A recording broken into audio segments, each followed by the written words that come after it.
Welcome, and thank you for tuning in. If you enjoy this video, we invite those of you who haven't yet done so, to like, comment, share, subscribe, and click the notification icon, to be notified when the next one is uploaded. We'd like to urge those of you who haven't yet done so, to sign our online petition for an inquiry into the BBC and Channel 4's coverage of Lewis Hamilton and Abu Dhabi. A link has been provided in the description. If you are on X, then please repost our tweet. Thank you. According to Google AI, a competitor can be excluded from the championship if, in the opinion of the F1 Commission, they fail to operate their team in a manner compatible with the standards of the championship or in any way bring the championship into disrepute. This can also include any words, deeds, or writings that cause moral injury or loss to the FIA, its bodies, or its members, or on the interests of motorsport. To slander someone is to damage their reputation by making a false spoken statement about them. When asked to explain his unhappiness about the penalty he received in Saudi Arabia, Max said, "You can't share your opinion because it's not appreciated apparently, or people can't handle the full truth. Honestly, it's better if I don't say too much. It's honestly just how everything is becoming. Everyone is super sensitive about everything. And what we have, in the rules, currently, we cannot be critical anyway. So less talking, even better for me." Those comments prompted headlines like, "Verstappen says people can't handle the full truth after Saudi penalty," from the BBC, the world's biggest news source. Their highly respected chief F1 correspondent, Andrew Benson, wrote that Max Verstappen refused to discuss his unhappiness with a penalty he was given in the Saudi Arabian Grand Prix because he was concerned about retribution from Formula One's governing body, the FIA. But the truth of the matter is that Max was rightly sanctioned, and his claim that the rules had been changed to allow him to do what he did was a deliberate lie which he could not possibly substantiate. Critically, it was to get around the fact that he could not substantiate his claim that he slandered the FIA by claiming that the current rules prevented him from sharing his opinion. The rules allow for him and Red Bull to appeal the decision, which they chose not to do.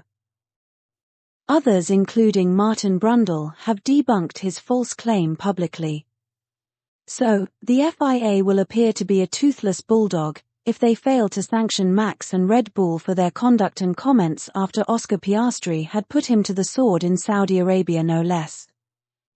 It is clear from the viral headlines and content that Max and Christian's words and deeds have caused moral injury or loss to the FIA, and on the interests of motorsport. Furthermore, it is a dead cert that Max and Oscar will clash again during the season, and Max, who is notoriously bad at close quarter racing, will lose out, and consequently mouth off as he usually does. Or even worse still, some other driver may follow his example, and should that person then be sanctioned, the FIA will be accused of Verstappen bias. Whichever way you look at it, it would be unwise for the FIA to take no action in such a high-profile case. Max clearly suggested that he was dissuaded from telling the truth because he would be sanctioned by the FIA. But the truth of the matter is that he was smearing their reputation and bringing the sport into disrepute, to hide the fact that he couldn't substantiate his false claim that the rules had been changed such that he shouldn't have been unfairly penalized for gaining an advantage by leaving the track during the first corner incident with his nemesis, Oscar. Ably assisted by his team principal, who said, "We have this notion of let them race. I don't know where Max was supposed to go at that first corner," they combined to give the false impression that Max had no option but to exceed track limits. This was simply not true, because Oscar, who had started in P2, had got the better start and was clearly ahead going into the corner on the inside line. What the rules required Max to do was to pull in behind Oscar, not gain an advantage by exceeding the track limits to emerge ahead after the corner. The rules also required Christian to order Max to give up the position to avoid the inevitable sanction.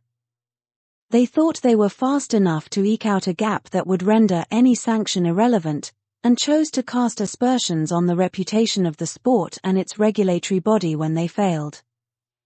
after his attention was drawn to the similarity to what had happened in Austin last year, when Lando Norris had incurred a 5-second time penalty for doing the very same thing to him. Max falsely claimed that the rules had been changed.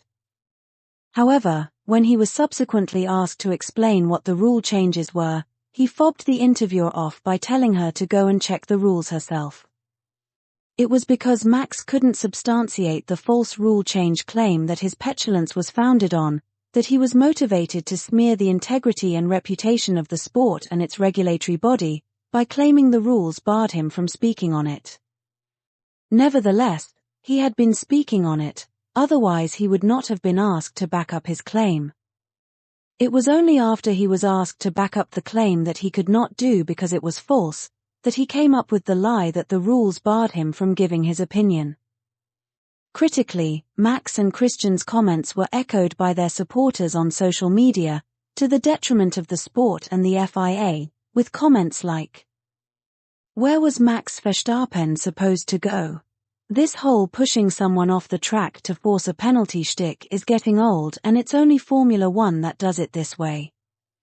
Even those who agreed with the punishment still cast aspersions on the FIA, with comments like, "You can't help feeling that the management and governance of F1 is in the wrong hands. Surely the teams and the drivers, acting in concert and as one, could rid the sport of these people and establish a more effective sport." I certainly think Max deserved his penalty, and probably a more severe one, but he does have a point. MBS crusade to bleach F1 of any controversy is dire. Drivers should be allowed to criticize decisions, say what they like, without fear of losing tens of thousands in fines. F1 isn't a kid's sport and the drivers aren't nannies. Even the BBC article referenced earlier is devoid of any criticism of Max for his conduct during the race and his subsequent reprehensible attempt to falsely represent that he had been wrongly sanctioned. Astonishingly, the BBC disingenuously chose to enable Max's lies, to criticize and impugn the FIA's reputation, as aptly demonstrated by the raft of comments at the bottom of the article. So, the BBC in effect aided Max's double-barreled attack that the FIA wrongly and unfairly sanctioned him, and then discouraged him from speaking out about it with their draconian rules. It is ironic that the draconian rules that the FIA intended to muzzle Hamilton's free speech with, are being used to slander them by the very person that they repeatedly broke their rules for, to undermine Hamilton's legacy. The FIA committed the greatest damage to their own reputation to install Max, and they now face the challenge of clipping the wings of the chicken that has come home to roost.